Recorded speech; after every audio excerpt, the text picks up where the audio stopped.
Боранқұл бөбекжайы жедел басқару құқығындағы мемлекеттік коммуналдық қазыналық кәсіпорны. Ханталапай аудандық байқау. Тақырыбы ұлттық ойын, асық жинау. Мақсаты балаларды ұлттық ойынға деген қызығушылықтарын арттыру, балалардың шапшаңдығын, зейінін дамыту.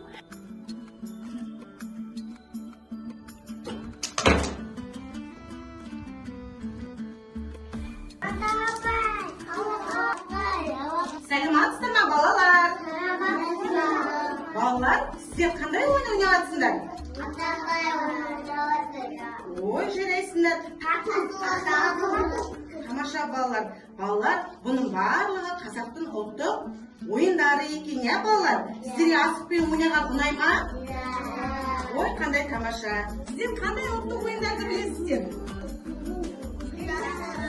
Ой, қандай тамаша, керемет. Ұлттық ойынның бір ойыны міне сіздермен бірге. Қазақтың ұлттық ойыны асық жинау ойыны. Ойынның шарты балалар, екі топқа бөлінеміз. Әр топтың өзінің аты болады. Екі топқа бөлініп, жарыса отырып, үлкен дорбадағы асықтарды осылай алып, әр топ өзінің дорбасына апарып жинайды. Қай топ асықты көп жинайды, сол топ жеңіске жетеді балалар. Балалар әр топтың өзінің топ басшысы болады. Ендеше топ басшысы сайлау үшін балалар, біздер дорбадағы асықтардың ішіне қайсының қолына қызыл асық түссе, сол бала топ басшысы болады.